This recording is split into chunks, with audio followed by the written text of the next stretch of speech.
Hello hi and welcome everyone. मैं विशाल त्रिपाठी स्वागत करता हूं आपका अपने YouTube channel Vishal institute of education पे। तो बच्चों आज जो है वो हम क्लास 7th एनसीईआरटी की हिस्ट्री का पहला चैप्टर जो है हजारों वर्षों के दौरान हुए परिवर्तनों की पड़ताल, इसके बारे में थोड़ा समझते हैं। ठीक है। अच्छा, आप कुछ लोग कहेंगे सर इसे इंग्लिश में बताइए, तो इंग्लिश में इसे कहेंगे tracing the changes over 1000 year. क्या? Tracing the changes over the 1000 year. अच्छा, अब इसमें है क्या? देखिए, हमें इसमें जो है ना कोई कॉन्सेप्ट नहीं दिया बच्चों, लेकिन किसी भी चीज को पढ़ने के लिए जो हमारा पहला चैप्टर होता है ना, वो पूरी बुक का ओवरव्यू देता है कि है क्या। तो अब हम इसे थोड़ा सा आसान शब्दों में समझेंगे कि हमें आखिर पढ़ना क्या है क्लास 7 में। क्या हमें जो है वो क्लास 7 की हिस्ट्री में भाई पढ़ना क्या है। अच्छा, तो पहली चीज जो होती है, आप देखेंगे जब आप अपनी बुक खोलेंगे एनसीईआरटी की, तो जो लेसन का पहला पेज है ना, जिसमें लिखा होगा पेज 1, उस पर आपको एक मैप दिखेगा।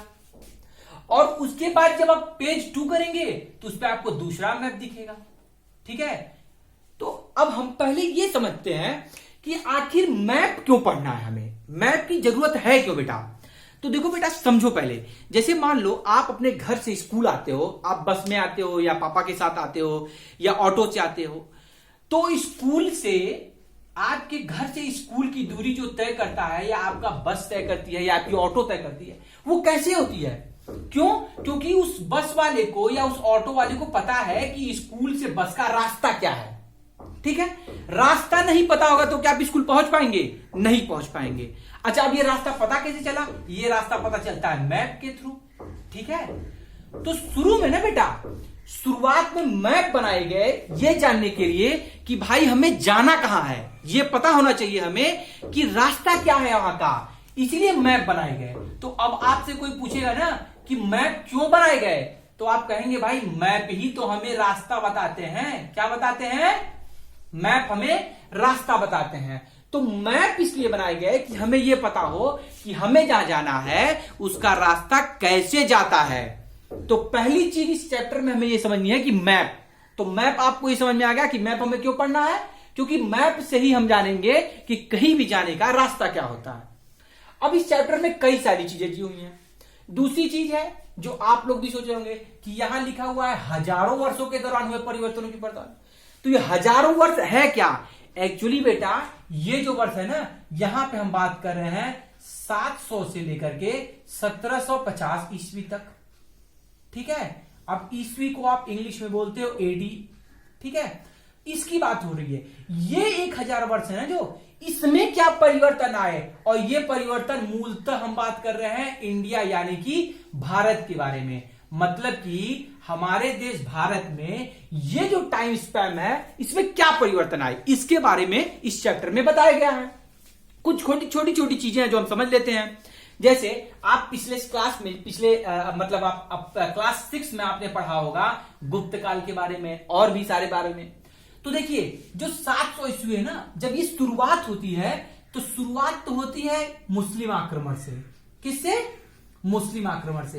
लेकिन बड़ा मिक्स का इतिहास रहता है इस समय। मिक्स कैसे?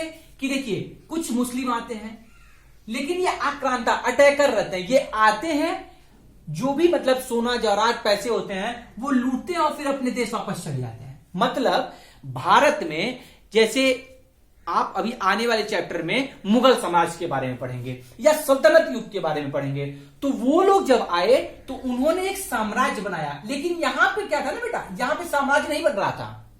यहां साम्राज्य नहीं बना था बाबू। यहां पे वो आते थे, लूटते थे और वापस चले जाते थे।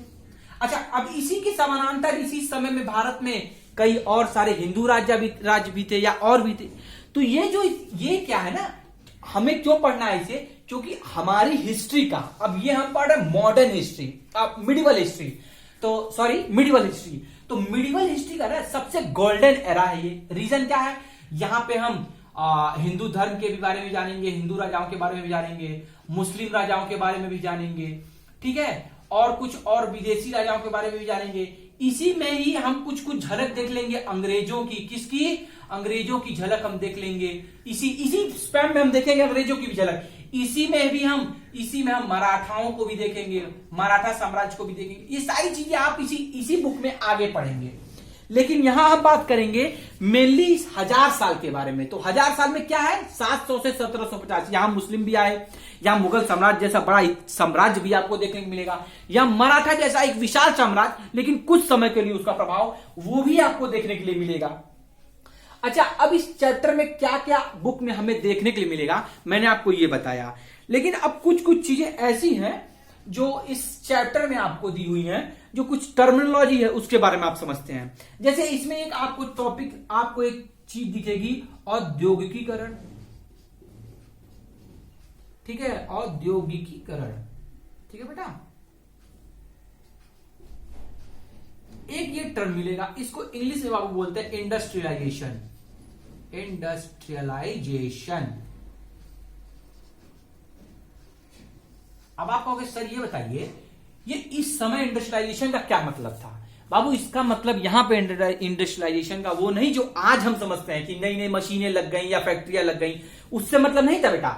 यहां मतलब था, अब देखिए इसके पहले जो था ना, 700 से पहले जो हमारा कॉन्टिनेंट है, इंडियन सब कॉन्टिनेंट है, यहां पे खेती जो होती थी बड़े ही पुराने औजारों से होती थी। तो अब जब यहां पे क्या होता है, इस समय ये जो स्पैम है, यहां पे बाहर से लोग आते हैं, विदेशों से। जैसे आप कई यात्रियों के बारे में सुने होंगे, तो विदेश से जब लोग आते हैं तो अब वो बाहर से आ रहे हैं तो कुछ नई चीजें लेके आएंगे।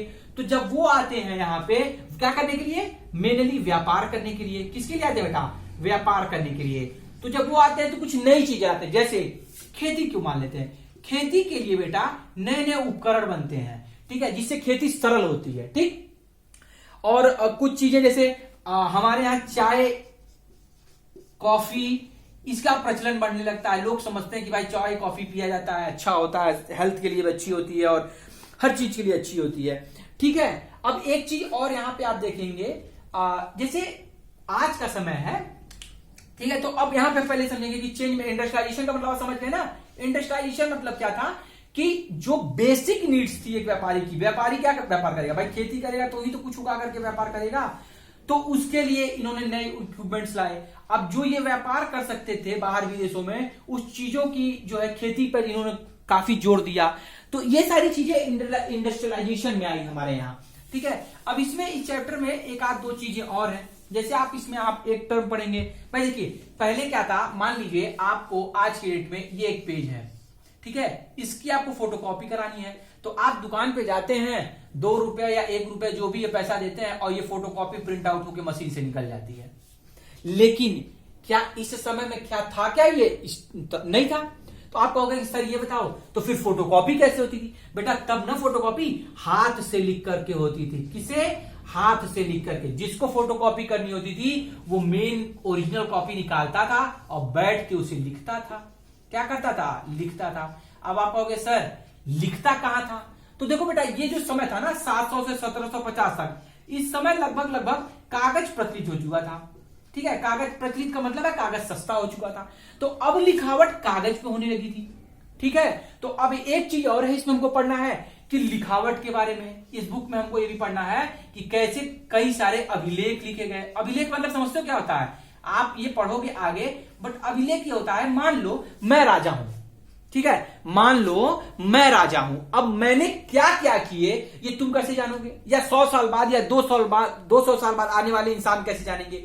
तो क्या करूंगा ना, मैं अपने किसी एक इतिहासकार को बैठाऊंगा, उसे कागज दूंगा, उसे पेन दूंगा और कहूंगा भाई मैं जो भी करता हूं ना तुम उसे लिखते जाओ, अक्षर सा एक एक लाइन लिखते जाओ और लिख करके एक दस्तावेज बना करके बंद कर देना।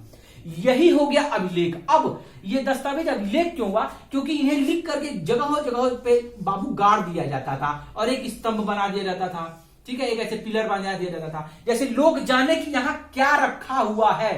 फिर धीरे धीरे जब मॉडर्नाइजेशन हुआ, जब साइंस की खोज हुई, जब साइंस आया तो इन्हें खोद के निकाला गया, तो पता चला भाई यहाँ पे तो एक अशोक नाम का आदमी था, राजा था, उसने ये काम कराया, अकबर ने ये काम कराया, और मतलब ऐसे ही। तो अभिलेख आपको समझ आ जाए। अब कोई आपसे पूछे बेटा ना कि अभिलेख क्या होता है, तो आपका ना जो पुराने राजा थे, जो पहले के जमाने के राजा थे, वो अपने द्वारा किए गए कामों के लिख करके रख देते थे, वही कहलाते थे अभिलेख। तो अब देखिए 2-3 चीजें आपको इस चैप्टर में समझनी थी। पहली की इंडस्ट्रियलाइजेशन का क्या मतलब होता है, ठीक है। दूसरा कि हमें ये 700 से 1750 के बारे में क्या पढ़ना है। तीसरा मैप किस लिए बने, ठीक है। अब चौथी चीज क्या थी बेटा, चौथी चीज हमें पढ़ना है फोटोकॉपी के बारे में। तो फोटोकॉपी मैंने बताया हाथ से होती थी फोटोकॉपी, ठीक है। और कई सारी चीजें थी बाबू, ठीक है। तो इस पूरे चैप्टर के बारे में देखिए, ये जो चैप्टर है ना बेटा, ये पहला चैप्टर, इसमें बेसिकली हमें क्या बताया गया है, आपको क्या पढ़ना है इसमें। बेसिकली हमें बस ये बताया गया है कि ये जो टाइम स्पैन है 7000 to 750, ठीक है, इसमें जो है इंडियन है, इसमें इंडिया यानी कि भारत में क्या चेंजेस आए, क्या चेंजेस आए मतलब कि सोसाइटी में क्या चेंजेस आए, ठीक है। हमारी सोसाइटी या समाज कितना परिवर्तन हुआ, क्या परिवर्तित हुआ समाज में, ठीक है। मॉडर्नाइजेशन कहां तक हुआ, ठीक है, मॉडर्नाइजेशन कहां तक हुआ, क्या मतलब नई चीजें आई इसमें, ठीक है। तीसरी चीज क्या है, लोगों में क्या परिवर्तन हुआ, जो अब लोग या समाज को एक ही चीज से रिलेट कर लेते हैं, लोगों में या समाज में क्या परिवर्तन हुआ, ठीक है। तो इस पूरे चैप्टर का मतलब बस इतना है कि 700 से लेके 1750 यानी कि ऑलमोस्ट 1000 ईयर इंडिया में क्या क्या परिवर्तन आए, कौन कौन से वंश आए, क्या उनकी आइडियोलॉजी थी। जैसे अभी मैंने आपसे बताया 700 से लेकर के बेटा, अगर हम देखें 700 से लेकर के लगभग जैसे हम बोले हैं कि 8वीं सदी से, ऐसे बोल दो 8वीं सदी से लेकर 12वीं सदी तक, ठीक है। अब इसमें क्या होगा, 700 से लेकर के 1150 तक आप मान लीजिए, या 1150 मान लो, या 1200 के ऑलमोस्ट मान लो, क्योंकि इसमें भी बीच में कुछ और भी जाएगा। तो ये जो एरिया था ना, ये मेनली जो है ना, ये राजपूतों का समय था, ठीक है। यहाँ क्या थे, राजपूत थे, मेनली राजपूत राजा थे जिनका दबदबा था, वर्चस्व था। नॉर्थ इंडिया की मैं बात कर रहा हूं, साउथ इंडिया में आप जाएंगे तो अलग अलग और राज्यों के बारे में या वंशों के बारे में पढ़ेंगे। लेकिन यहाँ क्या था, नॉर्थ इंडिया में क्या था बेटा, यहाँ एनआई का मतलब है नॉर्थ इंडिया, यहाँ क्या था, केवल राजपूत थे। क्या थे, राजपूत राजाओं का बहुत बड़ा एक प्रभुत्व था। उसके बाद क्या होता है, 1200 के बाद जो होता है वो आप देखेंगे कि सल्तनत काल आ जाता है, ठीक है। अब सल्तनत काल में अलग अलग राजा होते हैं, उसके बारे में हम नेक्स्ट चैप्टर में जब पढ़ेंगे। जैसे जैसे बेटा सल्तनत काल में आपको इतनी आसानी से बताऊंगा कि आपको एक भी राजा को याद करने की जरूरत नहीं पड़ेगी, आपके टिप्स पे होंगे सभी राजा, और बिल्कुल भी आपको ईयर भी याद करने की जरूरत नहीं है। आप लोगों को बहुत परेशानी होती है सर ईयर नहीं याद होते हैं, ना याद करो, मैं याद करूंगा, तुम भूल के दिखाना, मैं याद कराऊंगा तुम्हें, तुम सिर्फ भूल के दिखाना। तो सल्तनत काल हम इसके बाद पढ़ेंगे, फिर हम इसी में पढ़ेंगे मुगल के बारे में कि मुगल क्या थे, ठीक है। फिर इसी में हम पढ़ेंगे मराठा साम्राज्य के बारे में, और फिर धीरे धीरे हम इसी बुक में अंग्रेजों के आगमन को कंक्लूड करते हुए इस बुक को खत्म करेंगे। तो एक ओवरव्यू आपको मिल गया कि हमें क्लास अपने इस चैप्टर में या इस क्लास में हिस्ट्री में क्या पढ़ना है। हमें सल्तनत युग पढ़ना है, हमें मुगल पढ़ना है, मराठा पढ़ना है, और कुछ हिस्सा अंग्रेजों का।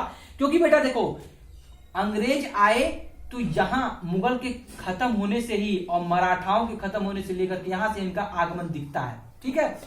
तो ये सारी चीजें हैं बाबू जो हम इस बुक में पढ़ेंगे। होप करता हूं आपको ये वीडियो अच्छी लगी होगी तो लाइक शेयर और सब्सक्राइब करिएगा, और आने वाली वीडियोस को बहुत ध्यान से देखिएगा, क्योंकि अब मेरा इस चैनल को बनाने का मतलब ये था कि मुझसे कई बच्चे कहते हैं कि सर एसएसटी समझ नहीं आती, बोरिंग लगती है, नींद आती है। तो बेटा देखो एसएसटी जो है ना, एसएसटी पढ़ने की चीज नहीं है बाबू, एसएसटी फील करने की चीज है। और जब तुम इसे फील करने लगोगे ना, जब तुम इसे महसूस होने लगेगा कि यार what was our history, what is geography and what is civics, how does civics derived, civics कैसे बना, हिस्ट्री कैसे बनी, हिस्ट्री में क्या क्या हुआ, तो आपको मजा आने लगेगा। you will enjoy this and when you will start enjoying you will start learning। तो बच्चों एसएसटी को ना एक बड़ा ही मजेदार सब्जेक्ट कहा जाता है, तो इसको हम बहुत ही अच्छे तरीके से आगे पढ़ेंगे, और आपको मैं ऐसे ही एक छोटी वीडियोस में एक चैप्टर कंक्लूड करते हुए चलूंगा, और over the period of time आपकी स्कूल में आपका सिलेबस खत्म करने से पहले आपकी हिस्ट्री, आपकी सिविक्स और आपकी ज्योग्राफी आपके टिप्स पे होगी, ये मेरा वादा है। तब तक के लिए thank you very much, goodbye and take very good care of your self.